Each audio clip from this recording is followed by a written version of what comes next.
Bonsoir Karine, Bonsoir, bonsoir Kevin, bonsoir à tous. comment tu vas? Eh ben très bien, j'étais plongée là dans le premier exercice tout à l'heure, donc je suis très zen. D'accord. Eh ben, écoute, ça fait plaisir. Souvent, quand on a déjà vu une séance d'hypnose, il y a déjà des choses qui se passent en nous. Donc, sans doute que ça a peut-être un petit peu commencé indirectement, puisqu'on est sur une même thématique. Ouais, peut-être. Euh, alors, pareil, toi, tu avais envoyé un petit message à Large pour proposer de venir sur cette expérience. Est-ce que tu pourrais nous partager en quelques mots ce qui t'a donné envie de faire ce travail sur le deuil? Oui, alors j'étais toute petite très proche de mon grand-père. Oui. Bon, j'ai vécu pas très loin de chez eux et on se voyait très très très souvent. Et puis quand j'ai eu 35 ans à peu près, je lui ai annoncé que j'allais déménager. Alors c'était Hmm. un grand déménagement parce que je suis partie de la Normandie pour arriver près de Toulouse. Et quand je lui ai dit ça, à 3 semaines, un mois de mon déménagement, il m'a dit: «Bah, écoute, si tu t'en vas, j'ai plus qu'à mourir». Donc bon, je lui ai dit il était en pleine santé, donc je lui ai dit: «Mais non, tu viendras nous voir, tu verras, le sud, c'est sympa» et cetera, bref. Et bah, 8 jours après, c'est-à-dire 15 jours avant que je déménage, il est décédé. J'ai eu un coup de fil, le matin, de très bonne heure. Je m'attendais à ce que ce soit ma grand-mère parce qu'elle était très malade et en fait, ça a été lui qui est parti d'une crise cardiaque. Donc j'ai eu juste le temps en fait de participer, aux obsèques et cetera et puis j'ai déménagé dans le sud et puis ça s'en est suivi en fait, bah, la maladie de ma grand-mère qui s'est aggravée et puis qui voulait absolument le rejoindre et cetera. Donc j'ai eu Hmm. beaucoup de culpabilité par rapport à mon déménagement.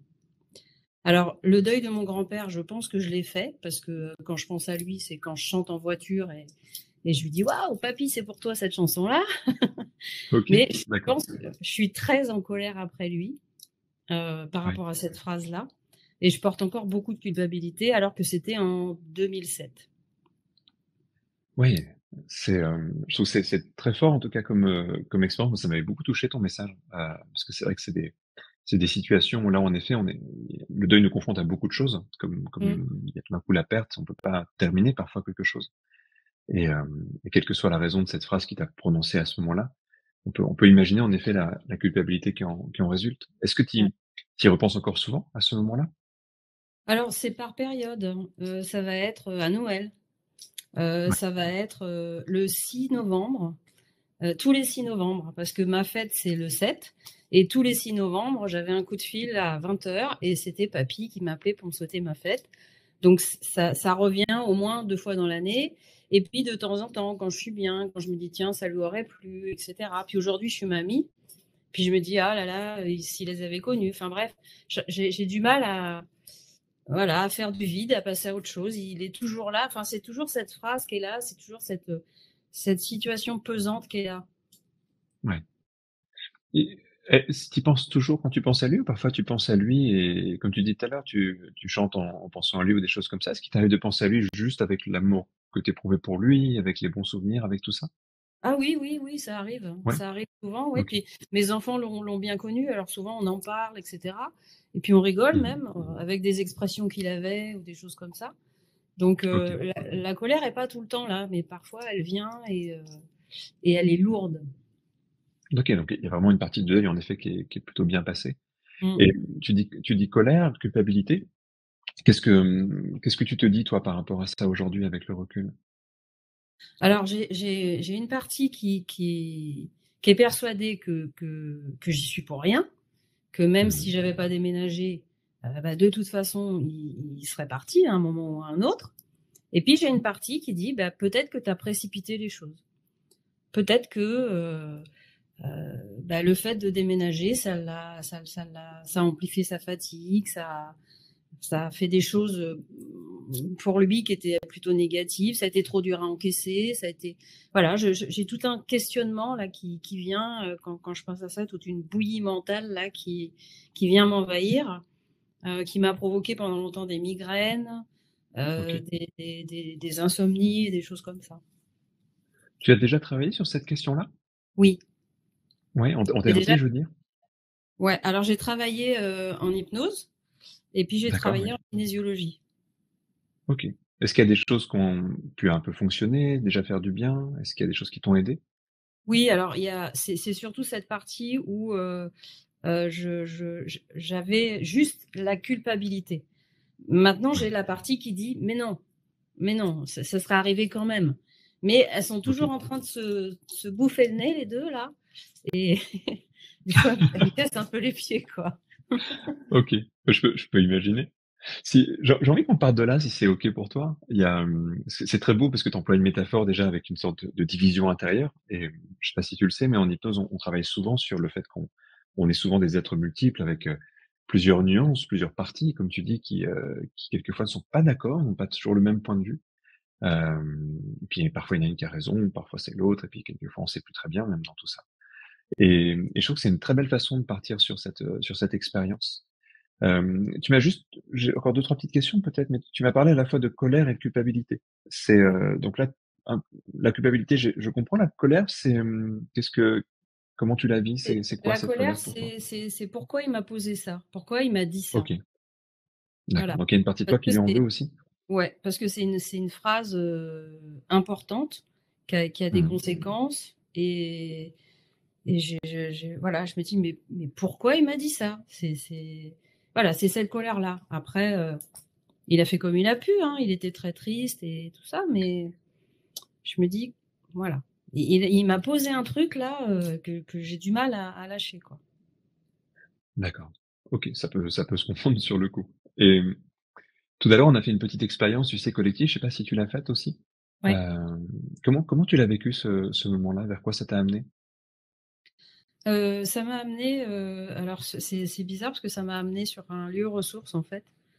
OK, Heu, d'accord. c'est un lieu, dans la région là où j'habite, où je vais assez souvent, justement pour quand j'ai besoin de réfléchir et cetera et ça m'a amené Mmh. directement là donc je me suis sentie plutôt bien.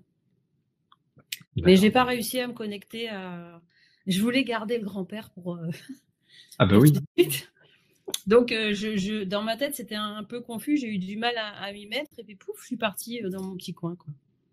OK. Il s'appelait comment ton grand-père? Il s'appelait Albert. Albert, OK. Mmh. Juste là, quand tu prononces ton nom, quelle émotion son nom, je veux dire, quelle émotion te vient? De la fierté parce que c'était quelqu'un de très bien. Ouais. C'est quelqu'un qui m'aimait beaucoup et que j'aimais beaucoup. C'est quelqu'un dont je parle beaucoup et puis de la tristesse parce que je peux plus échanger avec lui, parce que j'ai plus mon petit coup de fil le 6 novembre, voilà, des petites choses. D'accord. Bah, écoute, on va se connecter un petit peu à lui pendant cette expérience, en tout cas. Ça avait l'air OK. d'être quelqu'un de très aimant et que tu aimais beaucoup, alors ça va être, sans doute assez beau de se connecter à lui. Mmh.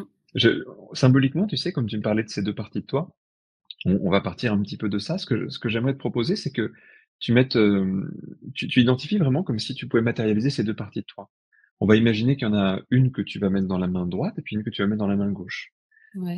Donc une qui est plutôt celle, tu sais, qui plutôt qui porte la culpabilité et puis l'autre, qui arrive à relativiser justement, puis avoir une vision, un peu différente de ça. Mmh. Heu, pour les symboliser ces 2 parties-là, j'aimerais que tu les nommes. Par exemple, si tu mettais une partie dans ta main droite, ça serait laquelle? Ça serait la culpabilité. OK. Est-ce que tu peux mettre ta main devant toi comme si tu pouvais la tenir paume ouverte pour la voir? Mmh. Et comment tu la nommerais cette partie? C'est quoi le mot qui te vient quand tu penses à elle? Coupable. Coupable, OK. Dans la main gauche, j'aimerais que tu mettes l'autre partie, que tu la regardes elle aussi et que tu me dises quel mot te vient quand, tu penses à elle. Heu, raison. Raison. OK. Je vais te proposer quelque chose. Tu vas fermer les yeux et tu vas te connecter sur ces 2 parties, l'une après l'autre, un peu comme si tu passais de l'une à l'autre comme ça. L'une s'appelle raison et l'autre s'appelle coupable. Et ce qui émane de ces parties est sans doute très différent comme présence, comme émotion. J'aimerais que tu commences à te connecter à la partie raison, que tu te connectes à elle et à toutes les idées qui constituent cette partie-là. Tout doucement, c'est comme si cette main, elle devenait plus présente, comme si ce que tu avais mis dans cette main symboliquement devenait plus présent. Et progressivement, tu vas avoir l'impression de commencer à rentrer dans cette expérience en plongeant dans cette partie de toi. Cette main va étrangement sembler un peu plus légère, comme si quand tu te connectais à elle, elle devenait plus vivante, plus présente. Il y a des petits mouvements inconscients qui commencent à apparaître sur les doigts et la main va même se mettre sans doute à se soulever un peu. Cette partie, elle a grandi avec les autres accompagnements que tu as pu faire et puis sans doute aussi avec le recul et avec tes apprentissages. Et c'est très bien qu'elle soit là et ça va être très important qu'elle soit là ce soir. Puis dans l'autre main, il y a la partie qui dit coupable. Et j'aimerais que tu te connectes aussi à cette partie de toi. Que tu te connectes à tout ce qu'elle signifie, cette partie de toi. Comme elle n'est pas raison, comme elle est autre chose. Ce sont d'autres mots et d'autres sensations qui viennent.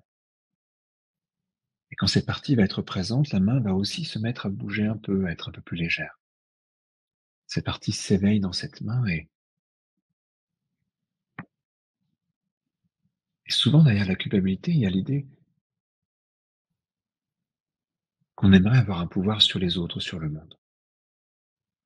Qu'on aimerait se dire qu'on a eu ce pouvoir-là. Il y a un sentiment étrange qui est lié à cette possibilité.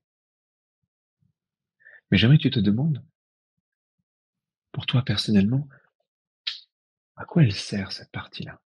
Cette partie qui a pu créer cette culpabilité. Que tu te demandes de quoi est le résultat. Il y a eu cette phrase, mais cette phrase aurait pu très bien ne pas amener de la culpabilité. Elle aurait pu très bien être entendue comme une simple petite phrase, une marque d'amour ou d'affection. Un peu de tristesse ou quelque chose comme ça. Il y avait plein de façons de comprendre cette phrase. Mais si une partie de toi en a fait de la culpabilité, c'est sans doute qu'elle a eu une certaine façon très particulière d'entendre cette phrase.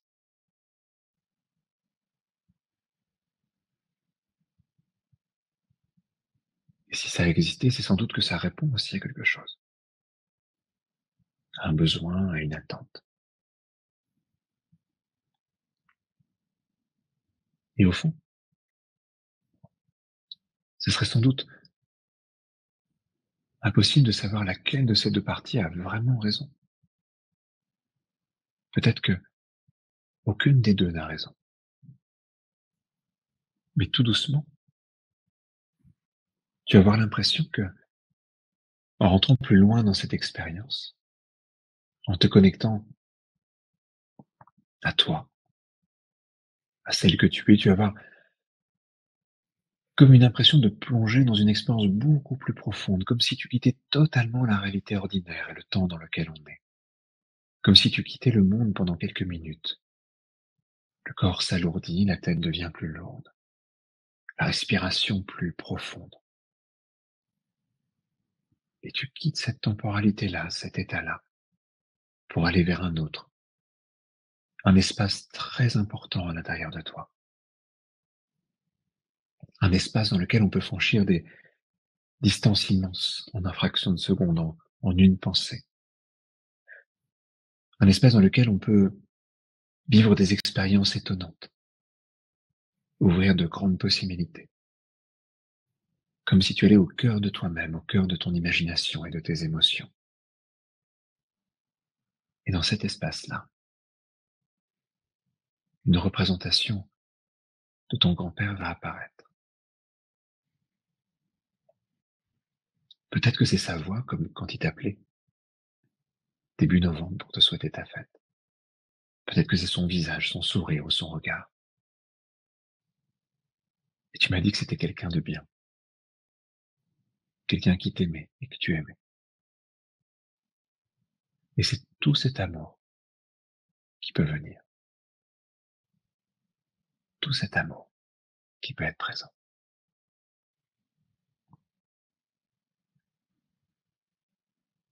Et toi, en face de lui, c'est comme si tu lui demandais, très longtemps après, pourquoi il t'avait dit ça? Qu'est-ce qui fait que cette phrase a été prononcée? Alors pendant quelques instants, dans son regard, dans sa présence, dans sa voix, il y a quelque chose qui fait que tu vas avoir la sensation de sentir ce que c'était d'être lui. Comme si pendant un instant tu pouvais regarder depuis son regard, depuis son corps, te regarder avec tout l'amour qu'il avait pour toi, te regarder avec sa compréhension, ses croyances, ses idées, avec son intention. Et lui,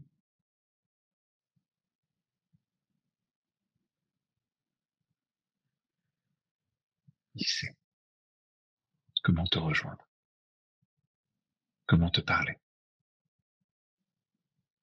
T'as vu grandir et t'as vu d'année en année. Alors tout doucement, tu peux ressentir ce que lui peut souhaiter pour toi aujourd'hui, ce que lui aurait déjà pu souhaiter pour toi à cet instant-là. Et peut-être qu'il va avoir envie d'abaisser l'une de tes mains, peut-être même les deux, comme si il pouvait choisir simplement de t'indiquer que il y a l'une de ces hypothèses qui n'est peut-être pas du tout la bonne. Et puis que même la deuxième n'est peut-être pas la chose la plus importante. C'est comme s'il pouvait simplement se connecter à toi, comme s'il pouvait simplement créer un lien avec toi. Je sais pas s'il était du genre à te prendre la main, comment il te regardait. Et si là même, tu entendais sa voix qui vient te souhaiter une bonne fête, puisque c'était à peu près à cette période. Quel mot il emploierait aujourd'hui pour parler à la Karine de 2024?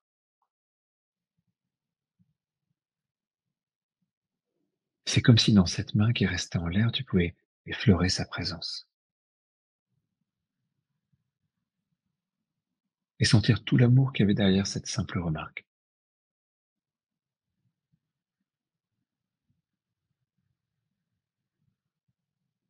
Et que même si ces mots étaient ceux qui lui sont venus ce jour-là, c'est comme si tu sentais surtout toute l'intention qu'il y avait derrière.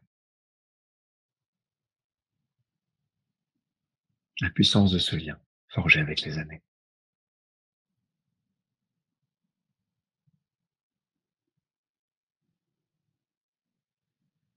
Lui aurait pu t'appeler, mais peut-être que toi aussi, il y a des choses que tu aimerais lui dire.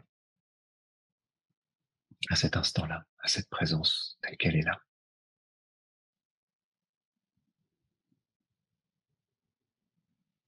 Comme si un partage se créait, comme si une sensation vous reliait.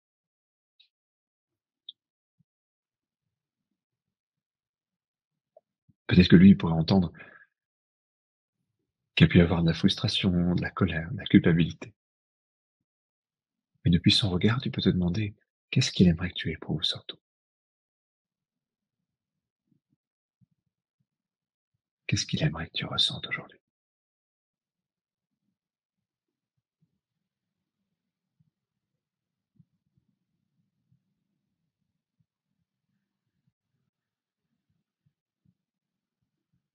Et encore pendant quelques instants, sentir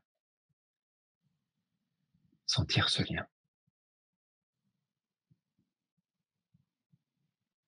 sentir cette connexion.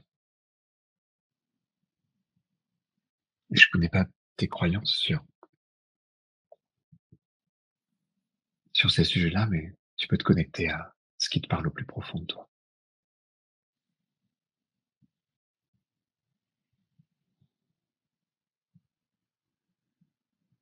Il est possible dans les prochains jours que tu sentes ce lien un peu différemment. Parfois quand tu penseras à lui.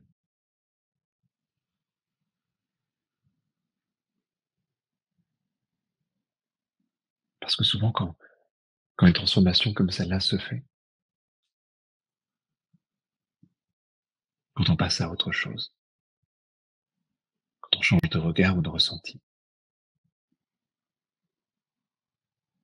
ça libère plein d'autres choses à l'intérieur.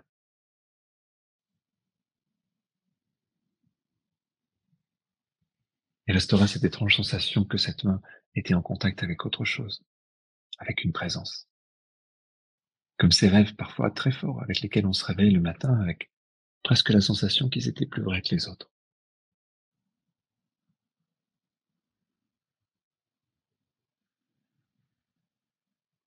Tout doucement. Tout doucement, comme si tu laissais cette présence s'écarter un peu, refluer tout doucement, tout en sachant que tu pourras la retrouver. Je vais te proposer de reprendre un temps pour que cette main redescende, pour que ton corps retrouve tout doucement le moment présent.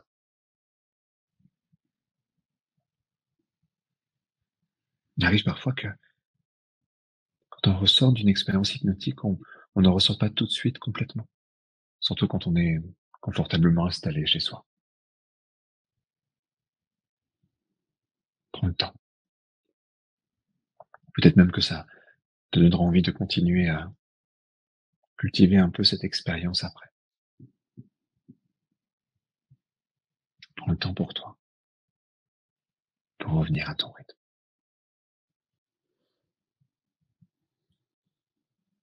Et tout doucement,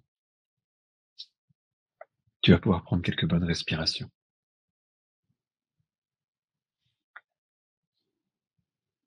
La tête se redresse.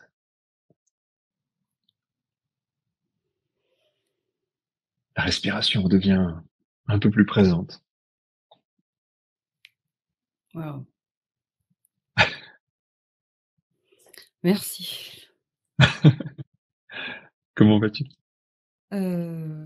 Super bien.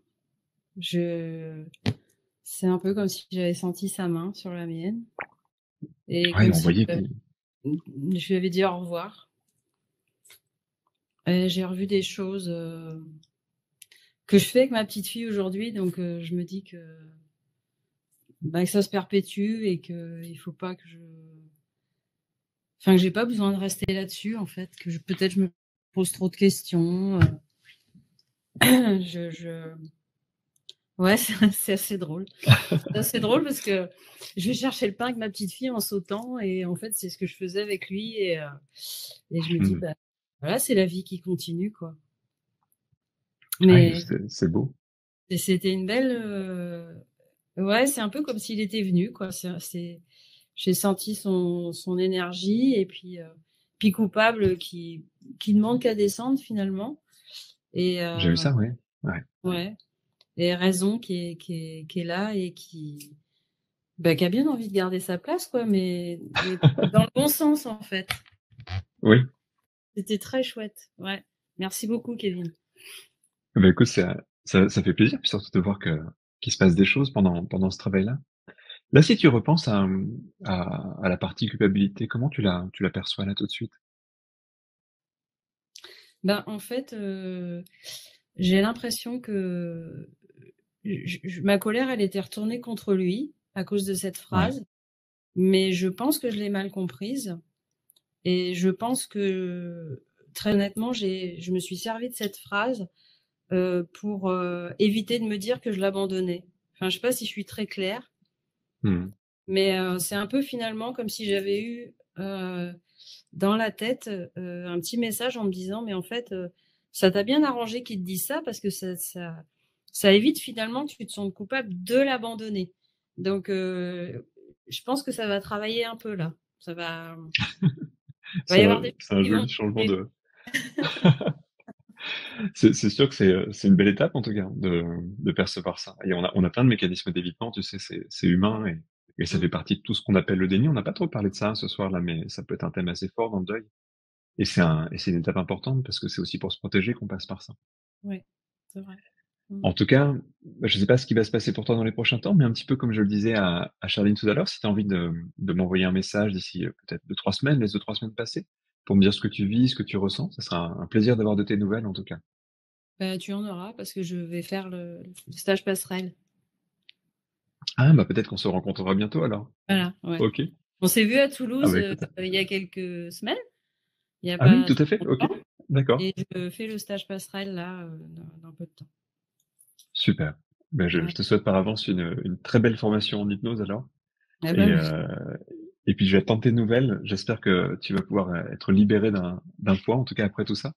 Ouais. Bah, je le sens Merci déjà. beaucoup. À toi, Ouais, ah merci bah, à toi. super, ça fait plaisir. Un Merci. grand merci en tout cas pour ce partage. Merci beaucoup et merci aux participants, je vois qu'il y a plein de messages, j'ai pas eu le temps de les lire, mais je regarderai, ça va être super. Tu vas pouvoir les lire, ouais, je crois qu'il y a des beaux témoignages aussi autour de Ouais. ça. Merci beaucoup.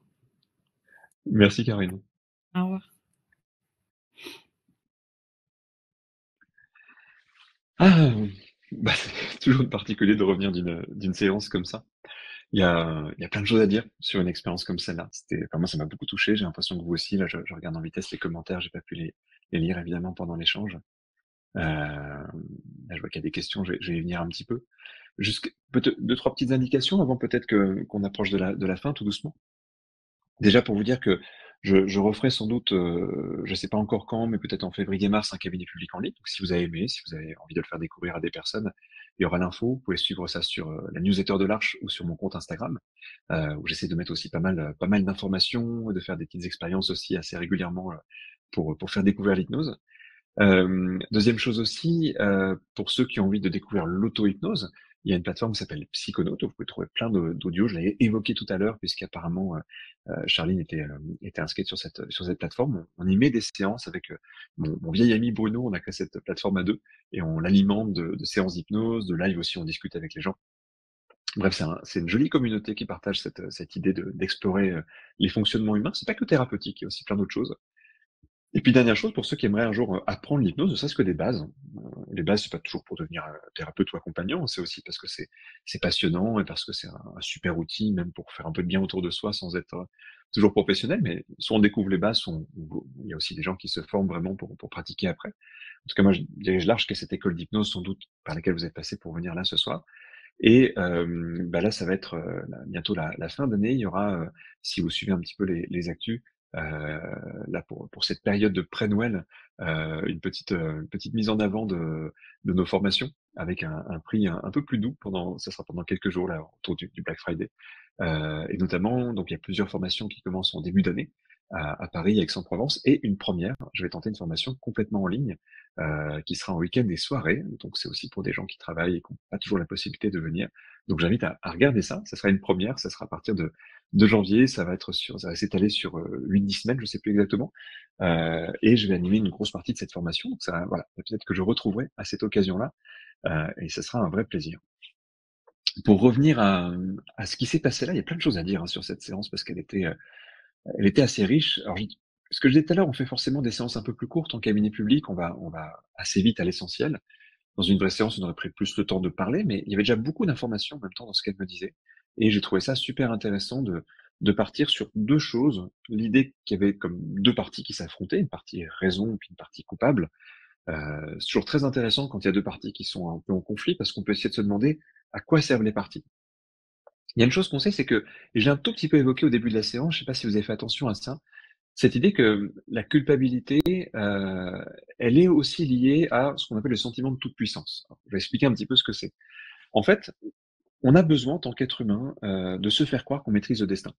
Même quand des choses sont pur hasard, en fait, mmh, s'avouer que c'est du hasard et qu'on n'a aucune prise dessus, c'est souvent insupportable pour l'être humain et donc il s'invente des moyens de se faire croire qu'il a une action sur le monde. C'est tous ces systèmes de pensée positive, allez, on peut y mettre dessus, je sais pas, tous les trucs un peu pensée magique et cetera, croyances, systèmes de prédiction et autres. Et c'est intéressant parce que en fait, c'est un mécanisme qu'on connaît, hein, qui est un mécanisme, ouais, pour ceux que ça intéresse, il y a un auteur que j'aime beaucoup qui s'appelle Irvin Yalom, qui parle très, très bien de ça, ce qu'il appelle les contraintes existentielles et en fait, c'est tellement dur les contraintes existentielles, les contraintes avec lesquelles on doit vivre, que souvent on s'invente ces systèmes-là et Se faire croire qu'on a eu une action très forte sur quelqu'un. Il y avait tout à l'heure un commentaire de quelqu'un qui disait on n'est pas responsable de ce que vivent les autres, et bien sûr qu'on le sait tous intellectuellement, mais en même temps, se sentir responsable, c'est penser qu'on aurait pu faire quelque chose. C'est penser qu'on avait la force, la possibilité de faire quelque chose. Et en fait, c'est ça souvent qui nourrit la culpabilité. Donc souvent, pour travailler sur la culpabilité, on travaille sur le fait d'abandonner le sentiment de toute puissance. Je sais pas si ça vous parle comme notion. Je la résume un peu vite peut-être, mais c'est une notion qui est fondamentale en thérapie pour le coup. Et du coup, pour contrer ça, on va travailler sur ce qu'on appelle l'acceptation. L'acceptation, c'est ce qui permet de lâcher la culpabilité. C'est accepter que le monde est tel qu'il est, accepter que les autres sont tels qu'ils sont, accepter que une vie ça se termine et on ne sait pas toujours quand, accepter que et c'est pas simple d'accepter tout ça évidemment. Et le deuil nous crée des moments de crise où c'est encore plus difficile évidemment d'accepter ça. Donc voilà un petit peu ce qu'on a fait pendant cette séance, les thématiques sur lesquelles on est parti. Euh, je vois une question. Y a-t-il une possibilité d'enrichir ses compétences pour ceux qui ont déjà été formés à l'hypnose? Ouais, tout à fait. Tu peux venir rejoindre des parties de formation qui sont peut-être complémentaires. Tu peux voir ça sur le site. C'est justement ce qu'on appelle les stages passerelles. Ça permet voilà, d'accéder à une partie du cursus, pas commencer au début quand on a déjà été formé, ou des stages de spécialisation si tu le souhaites. Pour revenir à la séance, alors je vois une autre question. À la fin, elle a mentionné avoir utilisé la culpabilité pour ne pas sentir qu'elle abandonnait, ce qui n'est pas mieux comme émotion à vivre, il me semble. Pour être bien qu'elle se libère de la culpabilité. En fait, c'est déjà une grosse étape. Tu sais, alors, comme je disais tout à l'heure, hein, une séance n'est pas une thérapie. Une thérapie, c'est des étapes. Mais c'est déjà une grosse étape parce que quand on s'aperçoit qu'un sentiment qu'on a eu masquait autre chose, en fait, j'ai un gros pas en avant, en fait. Et puis ça veut pas dire qu'il y aura de la culpabilité après, bien au contraire, ça veut simplement dire qu'on comprend le mécanisme. Et comprendre le mécanisme, c'est différent d'avoir le sentiment, pour le coup. C'est dire: «Ah mais c'est pour ça que j'ai fait ça». Du coup, ça vient mettre de la clarté, ça vient mettre de la compréhension et il y a quelque chose qui vient vraiment, déjà se libérer avec cette compréhension. J'ai vu que tu faisais une tournée de cabinet public, quelle ville? Pourvu que Lille soit dans ta liste. Ah, je sais pas pour Lille. En fait, je vais d'abord dans les villes où il y a des antennes de l'Arche, donc Aix-en-Provence, Nice, Rennes, Toulouse, et j'oublie Bordeaux. Donc ça, c'est des villes où je vais quasiment systématiquement. Puis après, ça dépend un peu de l'agenda, ça dépend un peu de plein de choses. Donc c'est pas impossible à Lille, mais il y aura peut-être Lille ou Bruxelles, je sais pas. En tout cas, l'une des deux. Voilà, peut-être aussi Lyon et Montpellier, tu vois. Je vais essayer de faire une dizaine de villes l'année prochaine, plus Paris régulièrement. Paris, il y aura sans doute une dizaine de cabinets publics dans l'année, plus un ou deux en ligne pour compléter. Voilà. Alors, eh bien, on a encore un quart d'heure. Ça, c'est la bonne nouvelle. J'avais peur que ça se coupe à 21h15. On a encore un petit quart d'heure. Donc, comme ça, si vous avez des questions, eh bien, on va pouvoir continuer à échanger un petit peu. Mais je voulais revenir, puisque j'ai un petit peu le temps, je voulais quand même revenir un petit peu sur la séance, sur un aspect de la séance. Donc, j'ai parlé de l'aspect culpabilité. Et qu'est-ce qu'on a fait au début pour expliquer un petit peu? Vous savez, il y a plein de techniques d'hypnose. Il y a quelque chose qui est assez riche dans l'hypnose. Quand on se forme à l'hypnose, on apprend souvent au début des techniques de base pour hypnotiser et puis pour commencer à comprendre un peu les mécanismes inconscients, pour créer des réponses à des mécanismes inconscients. Donc c'est des outils qu'on va apprendre. Et l'idée, c'est d'avoir assez d'outils pour s'adapter à peu près à chaque situation. Alors, je dis à peu près parce qu'évidemment, les outils, et je l'évoquais déjà un petit peu tout à l'heure par rapport à une question, il faut les adapter un petit peu parce que ça se passe jamais vraiment comme prévu. L'humain est bien plus complexe que des théories, donc il faut toujours adapter un petit peu. Là, on est parti sur l'idée de cette opposition interne. Et je voulais la symboliser, cette opposition, parce qu'à un moment donné, quand elle est symbolisée, eh bien, on peut en faire quelque chose. Donc on a symbolisé cette opposition, et ensuite on allait rencontrer le grand-père, parce que c'était à lui, en fait, d'indiquer ce qu'il en était. Et comme elle m'a dit que c'était quelqu'un de bien et de bien, elle m'aurait dit que c'est quelqu'un de manipulateur, j'aurais pas fait ça pour le coup. Parce que, imaginons quelqu'un de manipulateur, un pervers narcissique par exemple, qui sort de ce genre de phrase, c'est justement pour faire culpabiliser. Donc il y a quelque chose qui aurait été un peu risqué à faire ça. Mais comme elle me dit que c'est quelqu'un de bien et plein d'amour, on entend une chose assez naturellement, c'est que sans doute il a juste dit ça pour dire à quel point il tenait à elle, à quel point il l'aimait, à quel point sa présence était importante. Juste ça, c'est une marque d'amour. C'était quasiment sûr que c'était ça. Je prenais pas beaucoup de risques, du coup, c'est lui qui a fait le choix, c'est lui qui a abaissé une main pour laisser l'autre. Alors c'est lui, en tout cas la représentation qu'on s'en fait, c'est la représentation qu'on a de l'autre, mais une représentation inconsciente est souvent plus juste qu'une représentation consciente nourrie de nos peurs et de nos craintes. Donc il y avait vraiment cette idée d'aller donner le choix à celui qui était vraiment concerné. Garçon disparu peut plus parler, mais on sait dans son cœur, en fait, que quelle est l'intention derrière le mot. Il y a notre peur parfois fait qu'on transforme le message, mais si on se rappelle juste de la personne qu'on aime et de son intention, on sait. Il y a Patricia qui dit: «Accepter l'inacceptable». Oui, bien sûr, c'est inacceptable. Bien sûr, la mort est inacceptable. Bien sûr, le fait que la vie est injuste est inacceptable. C'est, je vois quelqu'un qui réagit en disant: «Il y avait l'homme magnifique», mais justement, il parle très, très bien de ça, de ces contraintes existentielles sont inacceptables. Tu vois, par exemple, bah, on le voit, tu sais, je pense que les religions et les croyances de ce type-là naissent parce que la mort est inacceptable, en fait. Parce qu'il faut bien imaginer qu'il y a une continuité, sinon c'est compliqué. C'est courageux. Les matérialistes sont très très courageux, et parce que ils se confrontent à la possibilité qu'il y a peut-être rien d'autre, en fait. Mais mais c'est souvent aussi une forme de déni d'imaginer qu'il y a, tu vois, qu'il y a une autre histoire que celle qu'on peut connaître. Et mais par contre, ça fait du bien. Donc il faut voir en fait à quel point quelqu'un a besoin de se soulager et de faire du bien. Et c'est là qu'on accepte une partie de déni. Mais quand la personne est un peu prête, travailler sur l'acceptation, c'est très libérateur. Il faut jamais forcer, par contre, évidemment. Au Québec, à Genève. Ah oui, il y aura Genève et Lausanne, parce que je crois que c'est déjà prévu Genève et Lausanne. J'ai plus les dates, mais je sais que c'est prévu en janvier, Genève et Lausanne. Au Québec, peut-être au Québec, ça fait 2 ans que j'y suis pas allé, mais je suis pas sûr en 2025 pour le coup, peut-être 2026. Si vous demandez pour toutes les villes, je pourrais pas vous répondre parce qu'en plus tout n'est pas fait, donc je peux pas vous dire avec certitude.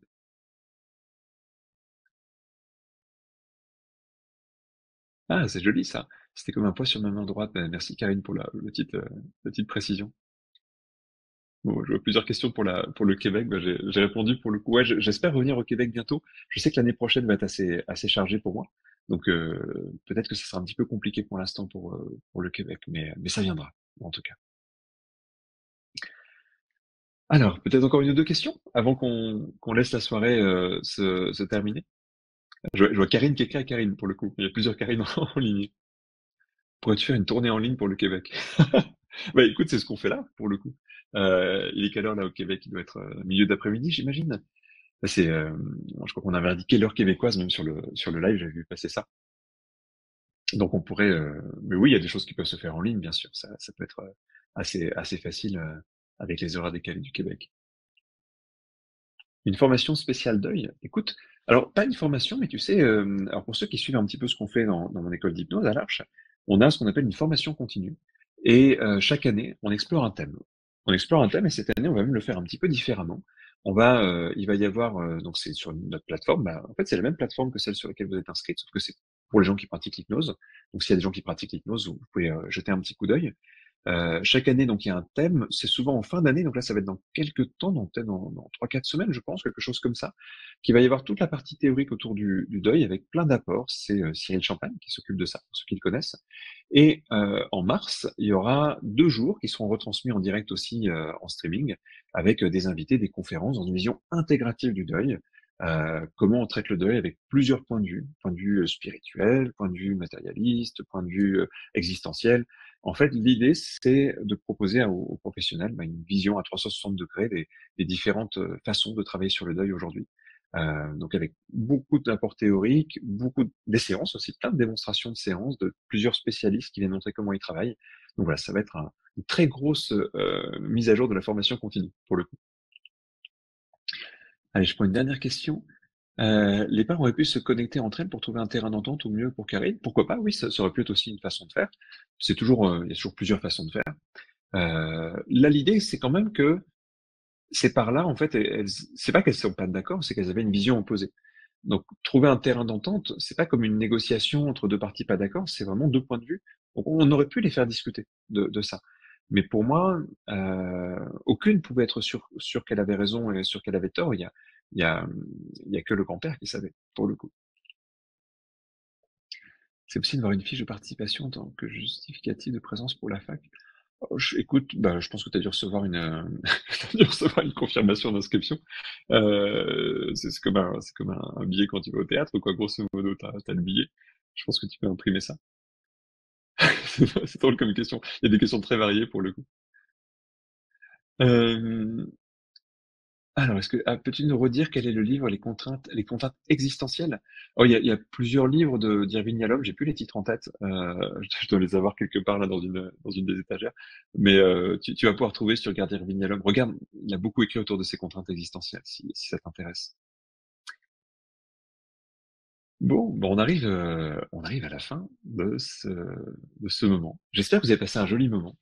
Euh, on avait pas loin de 250 inscrits, vous étiez quasiment 170 au pic. Là pour ce soir, j'imagine que les autres nous verront en replay, donc bonjour à tous ceux qui sont en replay. Et, évidemment, bah, ce replay, vous allez aussi pouvoir y avoir accès pendant une quinzaine de jours, de façon à peut-être re-regarder l'une de ces séances. Je voulais dire merci aussi à la troisième personne, Nathalie, qui était là. Non, tu savais, hein, Nathalie, que c'était pas forcé qu'on fasse la séance. C'est vrai que 3 séances sur 2 heures, ça peut être un petit peu court. J'aimerais bien pour une prochaine fois ne pas avoir cette contrainte de 2 heures, parce qu'à la limite, on peut, surtout qu'il y a du replay, donc on peut faire durer un petit peu. Là, c'était un tout petit peu court, je trouve. Enfin, je dis ça, moi, je vois pas le temps passer quand je fais ça. Peut-être que pour vous, c'était déjà pas mal que ça dure quasiment 2 heures. Mais en tout cas, c'était un grand plaisir d'échanger avec vous. Merci pour tous vos petits commentaires sur le chat qui font toujours vraiment chaud au cœur. Merci à Charline et à Karine. Un grand, grand merci à vous deux. Euh, je trouve ça beau en fait à chaque fois de pouvoir partager des choses comme ça. Et j'espère que ça a été inspirant pour vous tous. Très bonne soirée à vous, ou bon après-midi pour les Québécois. Et puis à bientôt pour d'autres aventures à partager. Salut tout le monde.